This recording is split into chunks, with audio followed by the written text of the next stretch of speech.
Hello, all. We are waiting for Ben to join us, and we will be on our way with chapter 8. So I'm going to just wait here for Ben. If someone wants to join on, they're welcome to, of course.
Ben. How are you doing? I'm good, thank God. How are you, sir? I'm doing pretty good. Let me just put my charger on. Sure.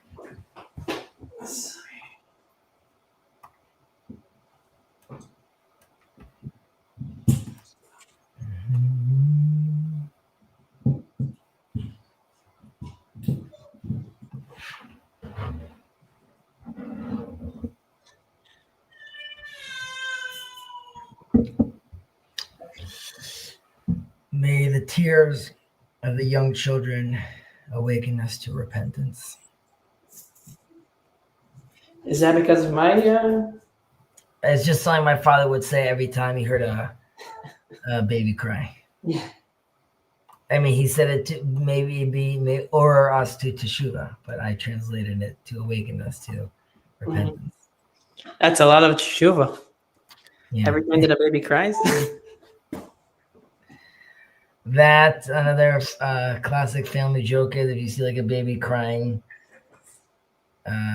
usually something like, we just told him about the korban, and he's he needs time to process it, and usually something like, we tell him about the second one, no, we're not there yet, like we're letting him just like adjust to the first, and then we'll get to the second. How was your holiday, if you participated in Yom HaTzmaut festivities? It was good. There's actually a party today that maybe I'll we'll see if we can make it there after this. But yeah, I got some videos from family members of things of the Kikari Natania and other places. Looks festive. As you know, I'm a very big fan of celebrating the Independence Day, and as Jacob, because it's his StreamYard, obviously he opposes it. Though I believe that we really ultimately agree, because we shouldn't get stuck on the past and be like, in 1948 we had a miracle, rah rah rah, isn't it so great? We should be. Yes, it's true that today was better than yesterday and the day before that, but we should look at 1948 as just a starting point, right? There's still so much to do, and this is what Jacob focuses on. There's still so much to repent about, so much to fix in the country, so much to fix about Judaism, that it doesn't mean that, yes, I see 1948 as a miraculous time and like a data point for redemption. But it doesn't mean that we should rest on our laurels, and of course we still have more work to be done. You want to add the text? Yeah. That is right here.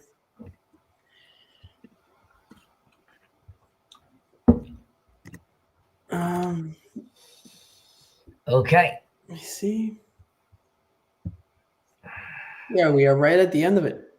Correct. We are at the end, chapter 8, where we're going to talk about, I guess, free will, right? The choice, man. Again, for definitely this topic, right? There could be just a whole year class just about this topic, right? Like free will means. And even though we're looking at Maimonides, we always try to throw in a little idea that's like mainstream Orthodox Judaism as well. Not that Rambam is fringe, heaven forbid, but also a blending of where Kabbalah potentially they're on the same line. So that's sort of what we're going to do over here again. But if someone's looking to dive deeper, of course, there is much ink has been spilt on these ideas. Okay, so let's take it. Ready to go? Sure. פרק שמיני.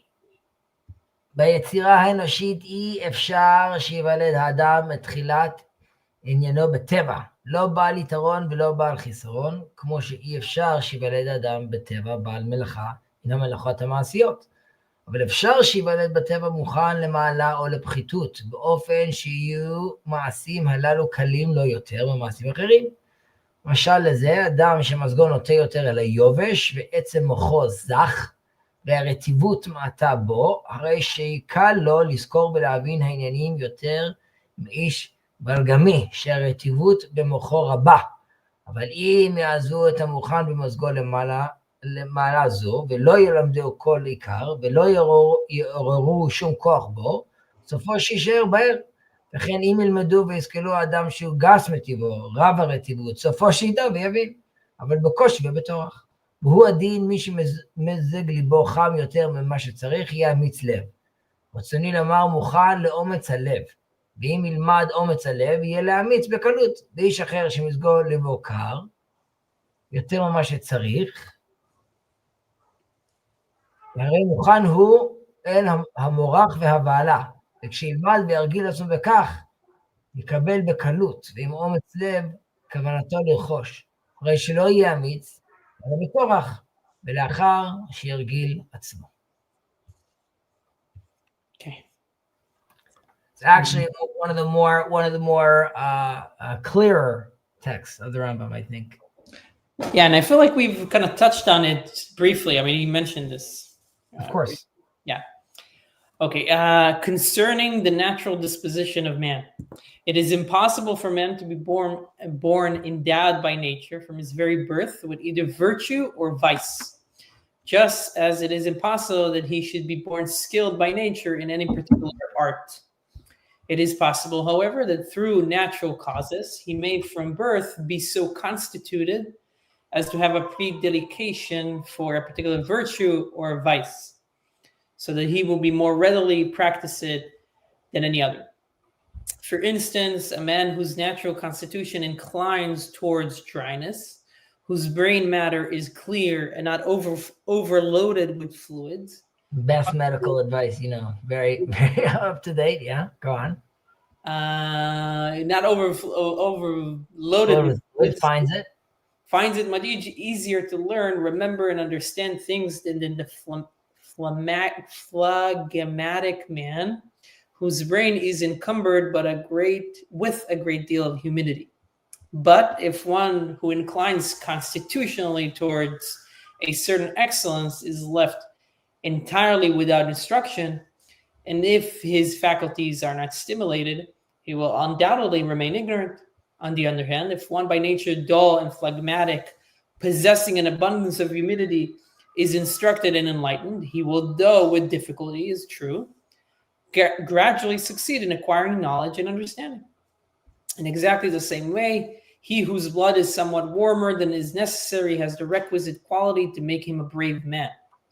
Another, however, the temperament of whose heart is colder than it should be, is naturally inclined towards cowardice and fear, so that if he should be taught and trained to be a coward, he would easily become one. If, however, it be desired to make a brave man of him, he can without doubt become one, providing he receive the proper training, which would require, of course, because of his innate coldness, great exertion. Okay. Right. So what we're saying over here, or the Rambam is saying over here, is your temperament really is not your destiny ultimately. Mm-hmm. And like we spoke about this earlier, like you mentioned, that he's really trying to draw a careful line sort of between what's the potential and what actually the actualization of that is, right? So like every person is born with his own temperament. We also spoke about it as having like a certain, hataya, an inclination, even sometimes to certain things, right? But that's not like a moral label that you're wearing on your head, right? I could be inclined towards remembering things like with a great memory or emotion or boldness, right? I could be a very passive person, but these aren't things that it's not like a predestination, right? Which is going to determine my moral outcome. Yeah. And just like he says, like the malachot hamasiyot, right? No one is born a carpenter. No one's born like a tzaddik or a rasha, right? No one's born righteous or wicked, right?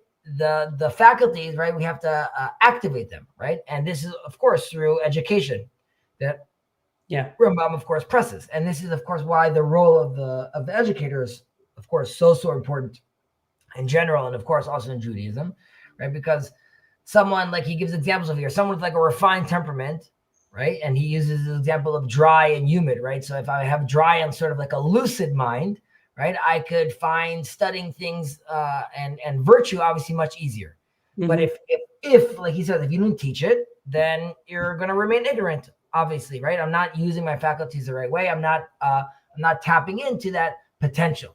Yeah. But on the flip side, right, if I'm someone that in theory is sluggish, or like how he says has like a very liquid mind, so to speak, even though I would say today we would assume like a fluid mind is maybe something that's like very creative, right? But like the metaphors shift a little bit, yeah. Correct. The way he's explaining it over here is, someone that even in theory would have difficulty to learn, right? We can obviously see this with every one of those extra class or extra curriculum or extra time, the whole institutions today that are built around actually helping people that in theory would have a hard time, right? We'll call them like the fluid thinkers in this case, in the analogy of the Rambam. They too will be able to actually excel, right? If they took their things seriously. And this is to what the Rambam is doing is, again, trying to stress the idea of the choice one has and the effort one puts in, right? So in Kabbalistic terms, we'll call this like, right, ha'alad nitzatot, or like tikkun hamidot, more specifically, tikkun hamidot, right? I'm sure you've seen that in the Tanya as well, right? So I'm born with a certain kochot nefesh, right? I also have like my nefesh behemit, right? I have these qualities that I have, and my job is to refine them and elevate them constantly, right? So here too, it's not like I'm born this pure tzaddik, right? So the tikkun hamidot, really, that allows me to achieve holiness, right? Fixing my morals. But again, the disposition is really, it's the starting point, but it's not it's not a decree from God that this is what you're going to be like. I would just add that the Vilna Gaon, I believe, talks about how, and we've spoken about this in the past, the famous idea of Chanoch et anar lefi darko, right? Which is teaching the child according to his natural temperament, right? And we say that we learned this from how did Isaac have twins, but like one is, quote unquote bad news, and one is like a goody two shoes. And we say like, I think the Sforno says that he was raising them both the same way, and because of that, one sort of bucked against that nature, right? Jacob didn't, but that wasn't the right fit for Esau. And if he would have only taught him in a different way, we might have been more successful. So going back to this idea of teaching the child according to his temperament, again, this is the idea that our Bible talks about this, right? In Mishlei, that Solomon talks about this in Proverbs, about teaching your son according to his temperament, is there to show us that there is a choice, right? You need to guide someone towards his temperament, right? Someone has an inclination, but if you teach him the right way, you can end up being extremely successful. Right. Thoughts on the matter? Like you said at the beginning, I guess it does seem like a pretty simple equation of the Rambam saying there is no decree that comes with these matters to exactly this is what is going to happen to this person. This is what this person is going to be brave. This person is going to be a coward.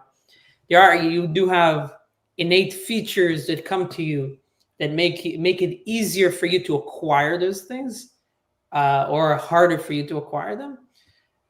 So given that, so I guess when you mentioned the tikkun midot as well, as you can think about it, if we use the metaphors probably used there, is like you might have some midot, or some that has more husk, or there's something that you need to, that has more, if you have your midot and they're supposed to reflect a certain light, maybe some of them have more smudges than others, and you need to clean them up a little bit better. And everybody knows that with certain things they need a little bit more, they need more loving to themselves and to other people, of like, okay, I really need to work on this thing, as opposed to the other thing that comes more easily to me. So I think that's important to understand about your own self, right? What comes easier to you, and what is thing that you need to work on more.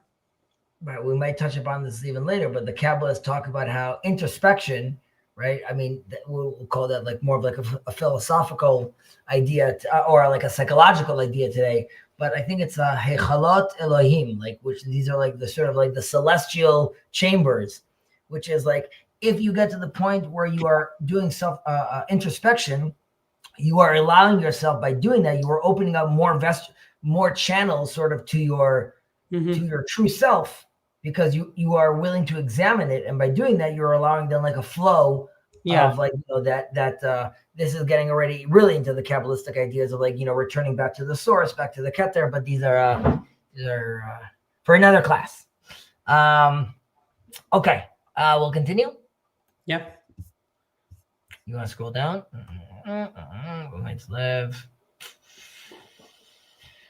ולא ביררתי לך זה, אלא כדי שלא תחשוב את ההזיות, כזבי הוברי השמיים לאמיתיות, כי יאמרו שרגע הולד האנשים עושה אותם בעלי מעלה או בעלי פחיתות, ומעשים נגזרים על האיש בעל כוחו.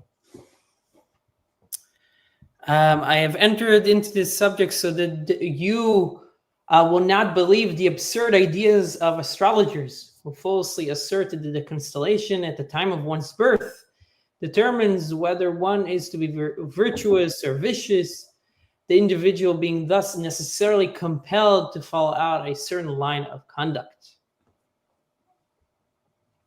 Right, so he's basically, he's ripping into, these like fate-based determinism or astrology, basically, right? This is like the common misunderstanding at the time. You could even say it's a misunderstanding today, because people feel very comfortable to read, their horoscope, so to speak, right? So he's really calling out the people that, the date of your birth really like seals your destiny in a certain sense. Right. So, these are all sort of negating the Torah's insistence, obviously, that humans have choice.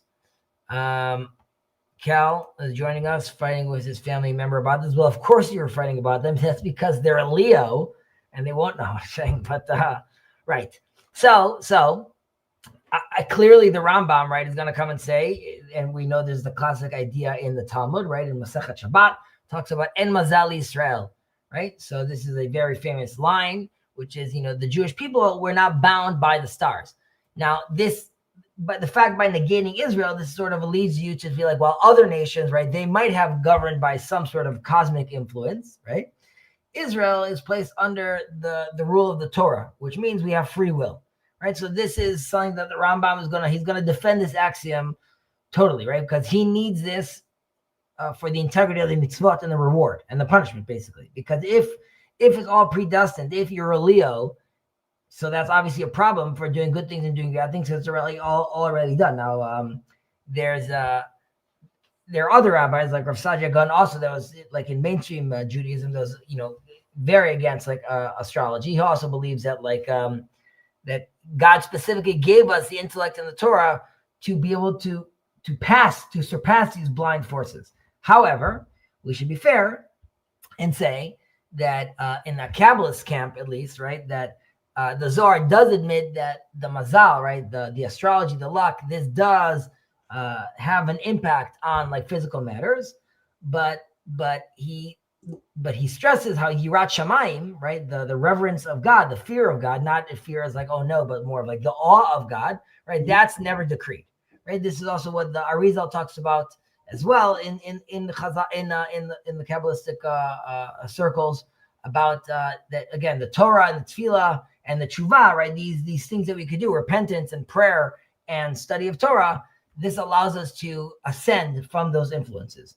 Now, the reason we have to sort of be careful over here, we have plenty of midrashim, right, where they saw the star of Moses coming, right? The Khartoumim, the mages of Egypt, they were clearly aware of something. So I think it's safer to say that Judaism is aware that there might be some sort of, well, you could say we negate it completely, but if there is some sort of other frequency that we sometimes talk about, right, through Kechot Tum'ah or in the East, if you want to connect to some sort of chakras, that is possible. For Jews, we're only interested in, and this is because we are already committed to the Torah, the only frequency that's relevant for us is the one of the Torah, which allows us to have free will, which also means we are not impacted as much by, let's say we'll call them the natural forces, or at the very least, if we are impacted by them, and it does give us some sort of inclination, right? If I'm born under a red star because I'm going to be more angry, that doesn't mean that I don't still have the willpower to overcome that, according to the Torah. Yeah. I guess the Rambam is at the extreme of denying or fighting against, whether you want to call them natural or supernatural, because there's the astrologers, but also, I mean, when he talks about witchcraft or kshafim, there's also, right, a famous question about the woman that Shaul, the witch of Endor, right? Was it a trick? Was she talking out of his throat? Was she correct? Was it real or not? So yeah, it's a complicated matter. So Cal is talking about over here, do the nations have bchira as well, or maybe less? Mm-hmm. Right. So it's a very good question. So you could understand from this that yes, there's also a question about nations and individuals, right? There's grand moves sort of happening, which is, you could say that God is now, the whole move of the Exodus of Egypt, right? It's less about if Egyptian 1 or Egyptian 2 did something bad. It's more about a bigger move happening right now. That's happening. That doesn't mean that within that move, people don't have free will. Okay, so I'm just giving an example that you could say that if you oppress a certain people for enough time, at some point, there's going to be an uprising. right? So that's sort of like a cause and effect sort of situation, which is like, we know there's no free will in that, because like sort of if you do X, you're going to get Y. However, you and I could both agree, we don't know who the individuals are that are going to bring the uprising, right? I don't know if it's John or Bob. Like, they don't even know if it's John or Bob. So like, there's something that is determined, but there's also something that allows you to have free will within that action. So I would say to Cal, as our sages have told us in different places, that individual, even Maimonides, individual people could achieve a tremendous amount of closeness to God, which of course would require bchira, would require choice, and those individuals could, reach a higher level than the Kohen Gadol. We know, as I digress for a moment, that the story of Jethro, when we're introduced to him, Moses comes and his daughters are at the well, and they're feeding, and they're going to feed his, they're going to take care of him. And the question people ask, actually, why is the high priest's daughters doing this work? Why are they not chilling? Why doesn't he not have slaves? So the midrash says that Jethro at some point realized, he's like, this is all gobbledygook. Like, I'm looking for the real, and I can't be constantly like dealing with like these fake idols. So once he decides this, he sort of gets banished by the people of Midian, and that's why his daughters are now forced to do this labor. But and also people harass he chose. I'm sorry. And also the farmers there, or somebody harasses them, right? Right, correct. They harass him. I'm saying the idea is that Jethro chose to do that, right? So he had the power to do this. To Cal's question, I think it raises a lot of. There are a lot of basic issues. I'm sure that it's gets discussed. But when you talk about, there's a whole discussion about Pharaoh and. We're going to talk about it here. The Rambam. Those are his examples. Nineveh. Like the whole story of Nineveh. Why does it matter? Like, why does the prophet need to go to them to tell them this? If it's so, I would have a lot of those kind of things. I believe Rambam later on in this chapter focuses on Pharaoh, which is a famous example of that. Also, the whole idea of slavery, right? The bondage, which he already tells Abraham. Right, so it's like, so that's destined to happen. Basically, we have to be in slavery, right? So those are good questions. Right. Let's continue reading. Yep. Okay.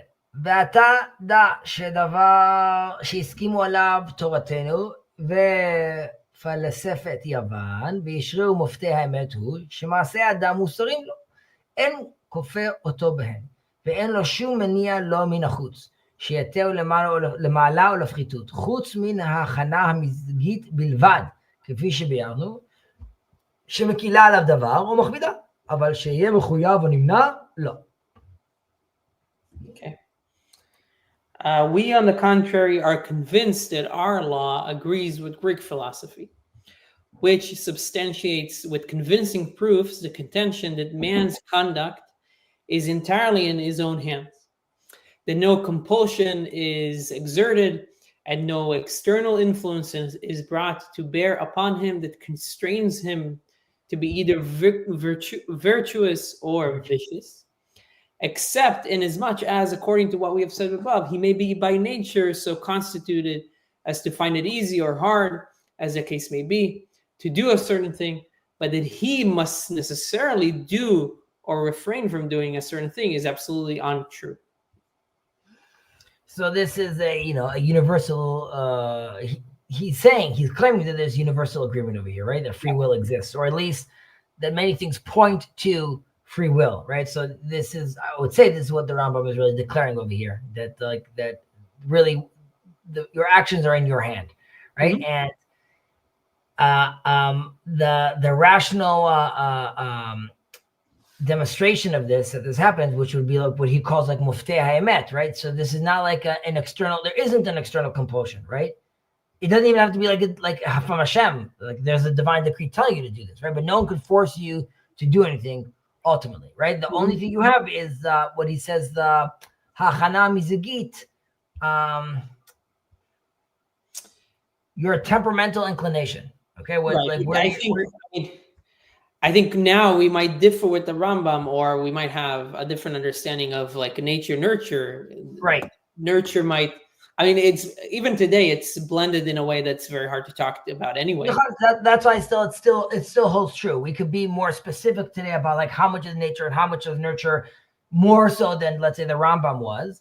And you have to throw inside like like the fact that scientists now are working on, how much choice does your kid have if he's on an app like TikTok that's already been designed to hack his brain and play with those things like that. So at some point you'd be like, well, wow, you really don't have choice when it comes to this. Then the choice starts earlier, right? Like, why are you picking up that phone? Why are you doing this? And of course, some of that also falls on the parents. But right. So yes, you're right. Now we know more about it, but the core still stands true. Yeah, which is, exactly. And really, that really is. So choosing the good is really the core of the Torah ultimately. Mm-hmm. And we see this already from Cain, right? From the mark of Cain, which is like the fetach chatat ravatz, right? Like that evil is waiting at your door. V'atatim shobol, right? You'll be able to overcome it. This is something that we have to do. And we also learned about this. We see this in the Talmud. We also learned this in Pirkei Avot. Kol natun ve'rashut natuna, right? Which is that everything is accounted for, yet you have free will.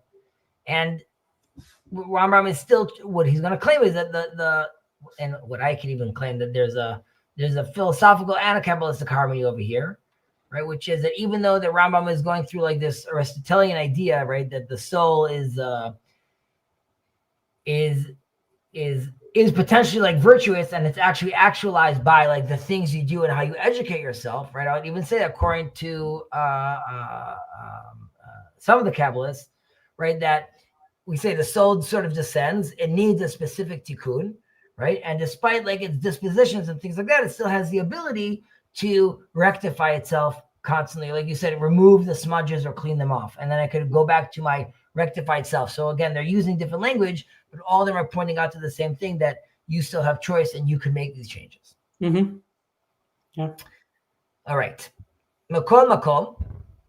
אילו היה האדם אנוס במעשיו, היו בטלות מצוות עשה ולא תעשה שבתורה, like what we just said, if I had no choice, והיה הכל הבל וריק, לאחר שאין בחירה לאדם במה שיעשה, וכן היה מתחייב ביטול הלימוד והחינוך והתלמדות כל האמנות, והיה כל זה לבטלה, לאחר שאי אפשר לאדם, מפני גורם חיצוני, לדעת סוברים כך, שלא יעשה מעשה פלוני, ושלא ידע חוכמה פלונית, ושלא יהיה לו אופי אלמוני. והיה אז הגמול והעונש אבל גמור, הן מאדם לחברו, והן מן המקום לאדם, השם תעש. הרי שמעון זה שהרג לראובן, הואיל וזה נגזר עליו שיהרוג בעל כוחו, וזה נגזר עליו שיהרוג בעל כוחו, לשמה נעניש את שמעון. ואיך ייתכן לא יתברך, צדיק וישר שיענשהו על מעשה שאי אפשר לו שלא יעשהו, ואפילו השתדל שלא לעשותו לא היה יכול, והיו גם בטלות האחרונות כולן עד סופן, כבניית הבית וקניית המזון וברוח בית הפחד וכיוצא בזה, כאשר נגזר שיהיה אי אפשר שלא יהיה, וזה כולו שמה ושקר מוחלט, והוא כנגד המושכל והמורגש, ויש בו משום הריסת חומת הדעת וטפול עוול על אלוהים חס וחלילה, right? So he's coming out really hard against, sorry, just turning on the AC. He's coming out very hard against the idea of we're just a ball of cells, floating in the air, determined. There's nothing we can do about these things. Yeah, I mean, it kind of reminds me of like, I mean, you have all this. I guess I can read it in English before I go into that. Sure. Okay, let's do that.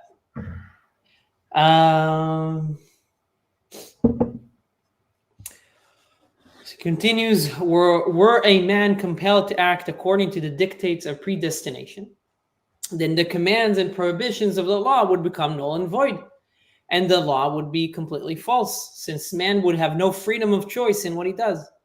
Moreover, it would be useless, in fact, absolutely in vain, for men to study, or to instruct, or to attempt to learn an art, as it would be entirely impossible for him on account of the external force compelling him, according to the opinion of those who hold this view, to keep from doing a certain act, from gaining certain knowledge, or from acquiring a certain characteristic.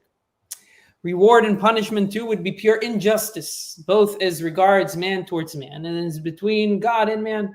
Suppose under such condition that Shimon should kill Reuben. Why should the former be punished, seeing that he was constrained to do the killing, or predestined, and Reuben was predestined to be slain? How could the Almighty, who is just and righteous, chastise Shimon for a deed which it was impossible for him to leave undone, and which, though he strove with all his might, he would be unable to avoid? If such were the true state of affairs, all precautionary measures, just as building houses, providing means of subsistence, fleeing when one fears danger, and so forth, will be absolutely useless, for that which is decreed beforehand must necessarily happen. This theory, therefore, positively unsound, contrary to reason and common sense, subversive of the fundamental principles of religion, and attributes injustice to God, far be it from him. Far be it from him. Right. Right. So you wanted to say something? Well, I just wanted to say, I was just thinking about this, and it obviously reminded me of discussions in the past that I've heard with Sam Harris as well. So it kind of sounds like where the Rambam is channeling Sam Harris to an extent when he's trying to play devil's advocate, right? Talking about Shimon and Reuben. Right. But then it also reminds me. I think I heard Rabbi Gottlieb talk about this, where he talks about I don't know if this is Zeno's paradox of like there was a Greek philosopher that came up with a theory or something about proving that motion is impossible, and that he can show you that it's impossible for us to believe or show that motion, that things really, they don't really move. But to everybody else, from some mathematical equation, right? But for everybody else, okay, listened to him and said, okay, your equation, I understand your equation. I can't really falsify it, but obviously my experience is that this is not like things move, right? So you might have come up with some theory or you might have come up with some equation that I can't at this point disprove completely, but it's obviously false. So to an extent, I feel like this is a little bit of the discussion where people might say there is no free will, or completely no free will. And it's so, in the day-to-day life, it's so obviously false that you can say that, but you can say, okay, the way that we discuss with each other of trying to understand how to, from a rhetorical level, answer one another, that's like a completely different thing. Right, and we can continue our lives thinking that things move and that there is free will, right? So, those are the things that this reminded me of. So I mean, those are all good points. Here, listen, it's difficult, right? We don't have to reiterate what he was saying, but like he's making this challenge, right? This is a devil's advocate over here. If this is all true, then this is really all gobbledygook. Right, like what we're all doing over here doesn't really make sense, and this is why, for sure, the Kabbalists, you need the divine light, you need the Or Ein Sof. All this needs to come into the world, and the only way it could come into the world are by the choices we make, right? So, it's not only it's like free will is not only ethical as far as they're concerned, but it's cosmically creative, right? That's the only way things can actually be built if we have the choice to actually interact over here. But here too, that's just what they're all building it on top of that, saying that there must be some free will. Yeah. And this is really the basis of the Torah's authority. And it's difficult for me to come and give you right now like a whole place of a where I'm proving to you, right, that it indeed exists, right? I could we could talk about many different examples that people have given in the past. We spoke about a little bit, that there's a certain map, but within the map, there's still like a level of freedom, right? There's 613 commandments. At the very least, there's 613 things that you do have free will with, because if you didn't, why would God command you to do them, right? So then it also doesn't really make sense for him to command the source if you don't actually have the choice to do that. Mm-hmm. So this would be one of those where I'm taking a step back and I'm saying we could get lost or found in this topic, but instead of diving too deep into this, we'll just point out that Rambam here is obviously laying down a very big question, which perhaps towards the end of the 8th chapter, we'll talk about how the Rambam himself tries to answer this. Yeah. Okay. Next chapter, next portion. Yeah.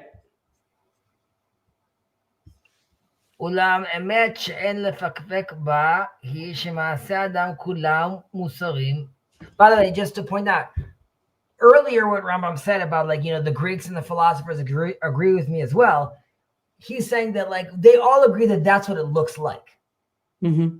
Right? His next point over here is like, and if you claimed otherwise, it would be like ridiculous. But like, it's sort of a point of like, can you prove it or not? He didn't come and say like it's unfalsifiable what the Greeks are saying. He's just saying that's what like the Torah and the other world religions all assume this to be true.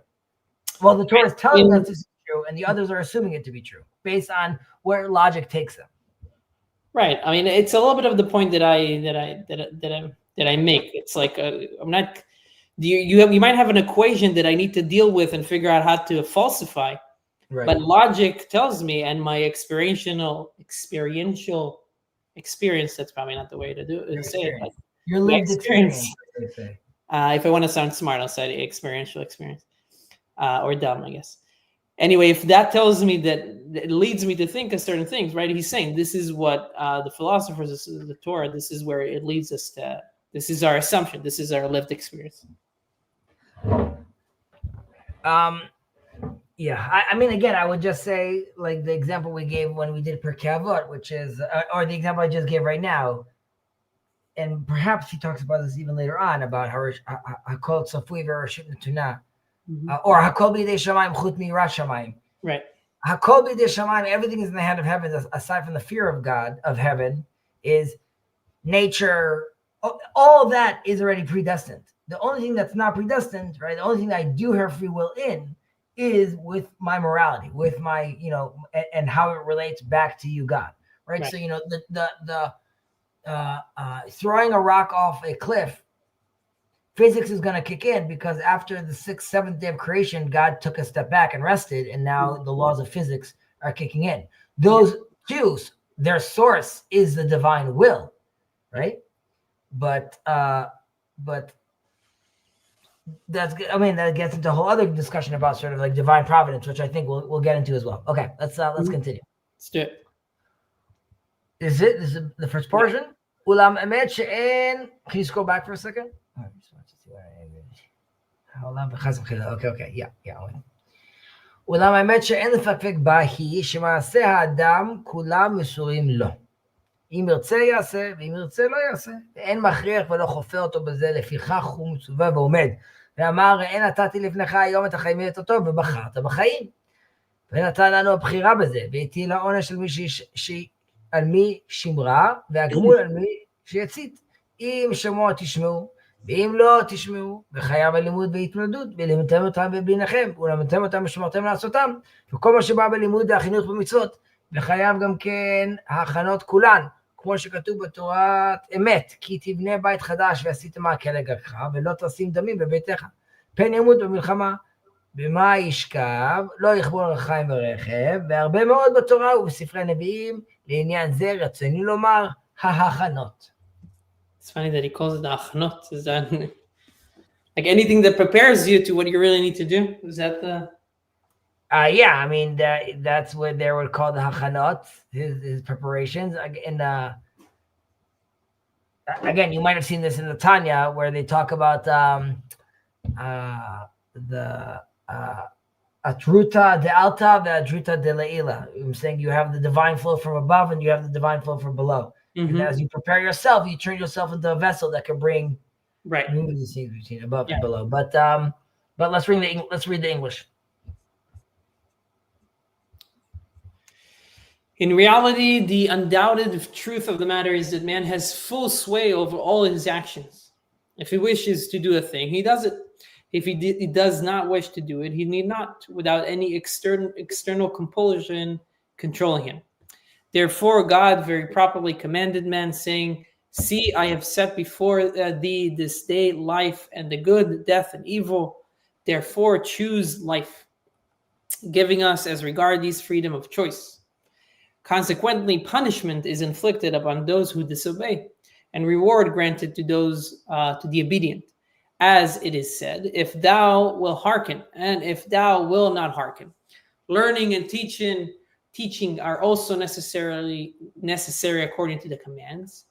You shall teach them to your children, and you shall do them and observe to do them. And similarly, all the other passages referring to the study of the commandments. It is also necessary to take all the precautionary measures laid down in the law, such as thou shalt make a battlement for thy roof, that thou bring not blood upon thy house, and lest he die in a battle, or where shall one sleep, and no man shall take to pledge the nether or the upper millstone, and many other passages in regards to the precautions found in the law and the prophets. Right, so the Rambam he's saying the Torah basically is affirming free will and sort of, one's responsibility, right? Which is like, it's sort of like it's undeniably real that free will exists. And this is like why, like we said, he gives us the 613 mitzvahs. He tells us, B'charta b'chaim, right? You have to choose life. And if there's no choice, why have this conversation? Why have this invitation? And like it says, it's really the basis of all the commandments, right? If I listen, if I don't listen, this is indicating that people have the possibility to change. And this is why we're teaching someone to keep on teaching, right? You have to memorize it and learn it, because these are allowing you to choose a better path. I spoke about in the past over here how the mark of Cain, the ot of Cain, is not, people sometimes look at it as negative. You can see that God is saying, I'm giving you a letter because you are still part of a larger aleph bet. You're part of a larger alphabet that could always come back. And as long as you find your way in and you find your sequence within the letters, you could still create beautiful music, beautiful prayers. So, there's always a place to come back. Everyone has that letter. They just have to orient themselves. And like we were saying about the Kabbalists, where you have to always create, you have to turn yourself into this vessel to allow for a divine flow.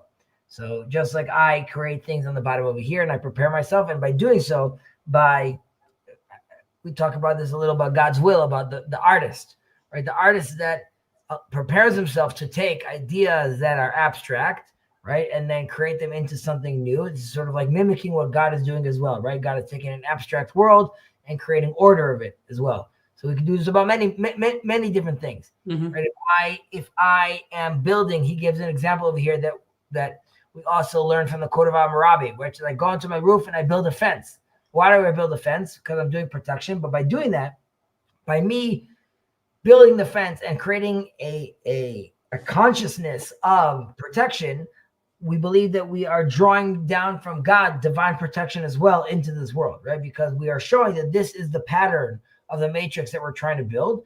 And that allows us to pull down those protection sequences as well, I would say, to us. And again, I would also just point out that the idea of B'charta v'chaim really is, we should also realize that it's sort of a constant choice that you're making, right? It's ongoing. So even someone that sinned or someone that makes a mistake, that doesn't mean that now he stops, right? Continue educating yourself, continue moving forward, and you are constantly choosing life every day. Yeah. Yeah, I mean, it's striking for me, and this passage also just reminds me of that. The emphasis on responsibility in Judaism, and obviously the Rambam also kind of doubles down on that. And you can tell me if I'm getting it wrong or if there's something to add there. But I mean, definitely when I talk to, I have at least one friend that I talk to, and I know for sure that it's something that bothers him, or not that bothers him, but it scares him in a sense. The responsibility that you are given, right? Definitely, specifically Israel, or is a Jew, right? But as a whole, as just a person, a human, the responsibility that Judaism sees that a person has is tremendous, right? So there's something about it that can either bring somebody closer to it and feel empowered, or can frighten certain people. Or also, I mean, it can cause other questions, right? We can leave those aside, maybe. Well, I mean, and that's why it goes back to chanochat anar lefi darko, right? Teaching your son the proper way, because if you expose someone to too much, I mean, we could look at this all the way into, even redemption. That it's a process, right? People are sometimes stuck and be like, I wanted to and this is my argument with Jacob. So the idea of I want the building of the temple will happen there'll be a temple. Mm-hmm. I was like, no, it's a process, and that process constantly requires a huge sense of responsibility, right? Like, he is correct that Zionism isn't what it's supposed to be, because if it just ends in Zionism, it falls short, and then it's nothing. And then you could even say, you could call it the work of the devil, because it's distracting you from the real goal. Mm-hmm. The goal is that that's just one stage where you have to keep on constantly pushing. There's a big sense of responsibility on you, and there's a big sense of co-creation. Shuva elai ve'ashuva elechem, right? Return to me and I'll return to you. Right. Do this.